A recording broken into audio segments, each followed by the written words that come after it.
لکھوں، ارے ایک لمحہ بھی نہیں ان کے کرم سے خالی، ایک لمحہ بھی نہیں ان کے کرم سے خالی، ارے ہر مہینے کو محمد کا مہینہ لکھوں، ہر مہینے کو محمد کا مہینہ لکھوں۔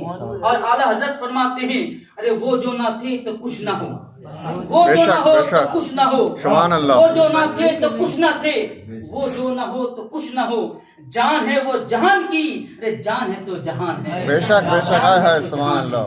جب تک ہمارے نبی زندہ ہے تب تک دنیا قائم ہے۔ حضرات گرامی، میں نے آپ کے سامنے بہت ہی مشہور قرآن کی بہت ہی مشہور مقدسہ اللہ تبارک و تعالیٰ کلام میں نے پیش کیا آپ کے سامنے۔ لقد من اللہ علی المؤمنین اذ بعث فیہم رسولا، اللہ تبارک و تعالیٰ نے مومن پر احسان کیا کہ تمہیں میں سے ایک رسول بھیجا، ایک نبی بھیجا۔ اللہ تبارک و تعالیٰ نے دنیا میں 1,00,000 کم و بیش 2,24,000 پیغمبر اس دنیا میں بھیجے۔ آدم کو بھیجا، عیسیٰ کو بھیجا، موسیٰ کو بھیجا، نوح کو بھیجا، ابراہیم کو بھیجا، داؤد کو بھیجا۔ گویا کہ غرض کہ 1,00,000 کم و بیش 2,24,000 پیغمبر کو دنیا میں اللہ تبارک و تعالیٰ نے بھیجا، لیکن کسی کے بارے میں یہ نہیں کہا کہ اے دنیا والوں، اے امتیوں، میں نے آدم کو بھیج کر تم پر احسان کیا۔ داؤد کو بھیج کر دنیا والوں کو یہ نہیں کہا میں نے تم پر احسان کیا۔ ابراہیم کو دنیا میں بھیجا تو یہ نہیں کہا دنیا والوں میں تم پر احسان کیا۔ اے نبیوں کے بعد جو اللہ تعالیٰ نے جنت کو بنایا تو دنیا والوں کو یہ نہیں کہا اے دنیا والوں میں نے تمہارے اوپر احسان کیا۔ اللہ تبارک و تعالیٰ نے ہم انسانوں کے لیے زمین کو بنایا تو احسان نہیں جتلایا۔ اللہ تبارک و تعالیٰ نے آسمان کا شامیانہ کو لگایا تو اللہ تعالیٰ نے کہا یہ نشاد نے فرمایا دنیا والوں میں نے تمہارے لیے آسمان کا شامیانہ لگا دیا، میں نے تمہارے اوپر احسان کیا۔ گویا کہ رب تبارک و تعالیٰ نے پوری کائنات کو بنایا، لیکن کسی کے بارے میں یہ نہیں کہا کہ اے انسان، اے دنیا والوں میں نے تم پر احسان کیا۔ قسم خدا کی، لیکن جب 12 ربیع الاول کی بات آتی ہے، جب اللہ تبارک و تعالیٰ جو قرآن عظیم اور فرقان حمید میں ارشاد فرماتا ہے لقد من اللہ علی المؤمنین اذ بعث فیہم رسولا، اے دنیا والوں سن لو میں نے تمہیں میں سے ایک رسول بھیج کر میں نے تم پر احسان کیا۔ اب احسان کیوں جتلاتے ہیں انسان؟ احسان کب جتلاتے ہیں انسان؟ جب کسی انسان جو ہے کسی کی مدد کرتا ہے، اپنی خاص چیز اسے عطا کرتا ہے تو ان کا احسان جتلاتا ہے۔ تو گویا رب تبارک و تعالیٰ نے دنیا کے تمام چیزوں کو دیکھ کر یہ نہیں کہا میں نے احسان جتلایا، گویا نبی کو بھیج کر یہ بدلا دیا اے دنیا والوں سن لو، سب سے زیادہ قیمتی جو ہے میرا محبوب ہے، تمام چیزوں سے تمام چیزوں سے قیمتی جو ہے میرے پیارے محبوب صلی اللہ علیہ وسلم ہے۔ حضرات گرامی، ہمارے نبی کریم صلی اللہ علیہ وسلم اس دنیا میں تشریف نہیں لائے تھے، اس وقت عرب کا کیا حالت تھی، کیا ماحول تھا۔ آج ہم عرب جشن میلاد النبی صلی اللہ علیہ وسلم مناتے ہیں، اس کی وجہ کیا ہے؟ جب ہم اپنے بچے کی پیدائش کے دن جنم دن مناتے ہیں، برتھ ڈے مناتے ہیں، لیکن کیوں مناتے؟ کہ ہمارا بچہ پیدا ہوا تھا۔ آج اگر بات کریں ہندوستان کی، ہم لوگ 15 اگست مناتے ہیں، 26 جنوری مناتے ہیں، کیوں مناتے ہیں؟ وجہ کیا ہے؟ ہر بچہ کہے گا کہ ہمارا دیش آزاد ہوا تھا، ہمارا دیش کے قانون بنے تھے، اس وجہ سے ہم لوگوں نے 15 اگست کو منانا شروع کیا، 26 جنوری کو منانا شروع کیا۔ لیکن ایک ایسا بھی قانون بنا، ایک ایسا بھی قانون نافذ ہوا، قسم خدا کی مسلمانوں، جو پوری دنیا میں کفر کی دلدلیت میں انسان پھنسا ہوا تھا۔ عرب کے سرزمین پر لوگ زنجیروں سے جکڑے ہوئے تھے، انسان ہونے کے باوجود بھی انسان کی طرح نہیں جی رہا تھا، بلکہ حیوان سے بدتر زندگی جی رہا تھا۔ اللہ اکبر! عرب کے سرزمین پر زندہ بیٹیوں کو دبوچ دیا جاتا تھا، زندہ بیٹیوں کو دفنایا جاتا تھا۔ اللہ اکبر! ایسی عالم میں انسان تو تھا، نام کے انسان تھا، لیکن حیوانیت ان کے اندر بنپ رہی تھی، پنپ رہی تھی۔ اللہ اکبر! نبی کریم صلی اللہ علیہ وسلم کے بارگاہ میں تمام صحابہ کرام بیٹھے ہوئے ہیں، نبی فرماتے ہیں صحابہ کرام کی مجمع ہے۔ اللہ اکبر! نبی فرماتے ہیں جن کی گھر میں 3 بیٹیاں ہوں، اللہ اکبر، کل قیامت کے میدان میں وہ 3 بہنوں نے اپنی بیٹی کو پالا پرورش کیا اور اس کی شادی دلا دیا، قسم خدا کی وہ 3 بیٹیاں کل میدان محشر میں اس کے لیے جنت کا ضامن بن جائے گا۔ اللہ اکبر! اتنے میں ایک صحابہ رسول اور کھڑے ہو گئے، عرض کرنے لگے یا رسول اللہ، یا حبیب اللہ، جن کے گھر میں 2 بیٹیاں ہوں क्या उनके लिए क्या हुक्म है? नबी फरमाते हैं, ए सहाबियों सुनो सुनो, जिनके घर में 2 बेटियां हो, अगर उसने अपनी दोनों बेटियों को अच्छी तरह से पाला परवरिश किया और उसकी शादी दिला दिया, कल कयामत के मैदान में वो बेटी उनके लिए जन्नत का जामिन बन जाएगा। इतने में एक सहाबा रसूल खड़े हो गए, अर्ज करने लगा, या रसूल अल्लाह, या हबीब अल्लाह, जिनके घर में एक बेटी हो उनके लिए क्या हुक्म है? नबी फरमाते हैं, ए सहाबियों सुनो सुनो, जिनके घर में एक बेटी है, अगर उन्होंने अपनी एक बेटी ही कोई अपनी अच्छी तरह से परवरिश किया और उसकी शादी दिला दिया, इस्लाम के तरीके से शादी दिला दिया, कल कयामत के मैदान में ये बेटी उसके जन्नत का जामिन बनेगा। इतने में एक सहाबा रसूल खड़े होते हैं, अर्ज करते हैं, या रसूल अल्लाह, या हबीब अल्लाह, जिनके घर में औलाद ना पैदा हुआ हो, जिनका कोई औलाद ना हुआ हो, उनके लिए क्या हुक्म है? नबी फरमाते हैं, ए सहाबियों, घबराने की कोई बात नहीं, उसके लिए मैं उसकी सिफारिश करूंगा। अल्लाह अकबर। इतने में एक सहाबा रसूल है जिनका नाम दहिया कल्बी है। अल्लाह अकबर। बुखारी शरीफ में कई मर्तबा हजरत दहिया कल्बी का नाम आया है कि दहिया कल्बी वो इंसान, वो सहाबा रसूल थे जिनके बारे में बताया जाता है, कहते हैं जिब्रील सलाम जब अल्लाह के नबी सल्लल्लाहु अलैहि वसल्लम की बारगाह में हाजिर होते थे तो कभी कभी दहिया कल्बी के शक्ल में आया करते थे। ये दहिया कल्बी बहुत ही खूबसूरत इंसान थे। अल्लाह को इतने में ज़ारो कतार रोने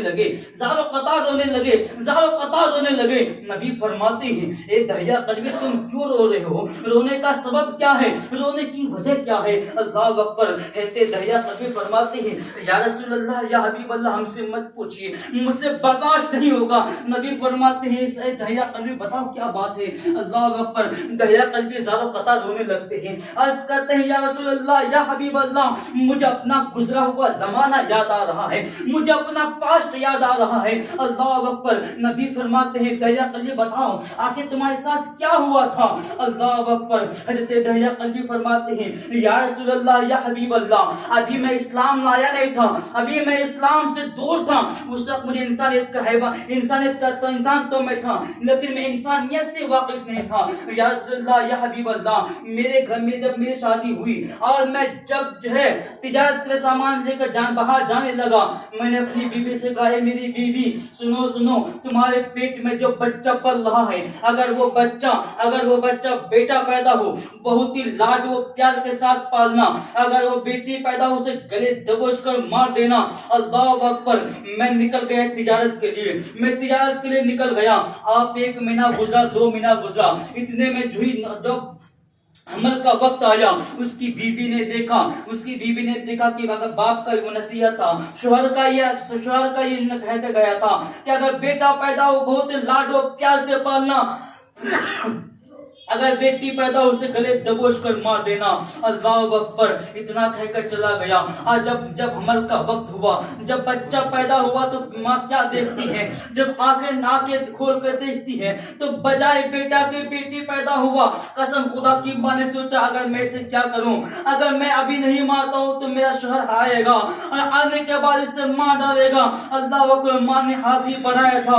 माँ की ममता तड़प उठती है, कहती है माँ की ममता तरफ उठती है, कहने लगती है, तुम किसे मारना चाहती हो? तुम उसको मारना चाहती हो? तुमने जिसको अपने कोख में पालकर 9 महीना तक अपने कोख में पाला, अपने खून का जिगर का खून पिलाया, तुम उसे मारना चाहती हो? अल्लाह अकबर। माँ की ममता रुक गई। अल्लाह अकबर की माँ की मजबूर है, आखिर मैं करूँ तो क्या करूँ? अगर अभी मैं नहीं मारती हूँ तो मेरा शरीक हयात आएगा, आने के बाद इसे कत्ल कर देगा, क्योंकि अरब का दस्तूर है। अल्लाह अकबर। और वक्त तो गुजरा, बच्ची बड़ी हो गई, बच्ची बहुत खूबसूरत थी, बहुत प्यारी बच्ची थी। अल्लाह अकबर। बहुत प्यारी बच्ची थी, बहुत खूबसूरत बच्ची थी। और कुछ साल गुजरा, उनकी बीवी ने सोचा कि बच्चा तो मेरा है, लेकिन कोई तरतीब निकाला जाए। पड़ोसी के पास गई और जाके कहने लगी, सुनो सुनो, ये बच्चा मेरा है, लेकिन माँ तुझे कहेगी, ये बच्चा जो है माँ तुझे कहेगी, लेकिन दिन भर मेरे आंगन में खेलेगी। जब मेरी ममता मुझे तड़पाएगी, मैं रात की तारीकियों में आऊंगी, आने का मैं से दूध पिलाकर चली जाऊंगी। इस तरीके से करता चलता रहा। बच्ची 2 साल की हो गई और थोड़ी बड़ी हो गई। अल्लाह अकबर। बच्चे उसके दिन भर उसके आंगन में खेलती और शाम में उनके घर, पड़ोस के घर पर जाकर सो जाती। अल्लाह अकबर। एक दिन उसका शरीक हयात वापस आया तो क्या देखता है, आंगन में एक बच्ची खेल रही है, नन्ही सी बच्ची है, मासूम सी बच्ची है, बहुत ही खूबसूरत बच्ची है। अल्लाह अकबर। अभी वो ईमान लाया नहीं था साहब रसूल, अब वो कुफ्र के आतंकवाद ने अपनी तलवार को निकाला। तलवार निकालने के बाद जो गर्दन को उड़ाना चाहा, माँ ने छाती तान कर आगे खड़ी हो गई और कहने लगा, ए शोहर देखो जा, ये तुम्हारी बेटी नहीं है, ये पड़ोस की बेटी है। उबार कुफ्र का आतंकवाद, अभी इस्लाम आया नहीं था। अरे माँ तो सामने खड़ी है लेकिन माँ कह नहीं सकता, अरे बाप तो सामने खड़ा है लेकिन बाप कह नहीं सकता।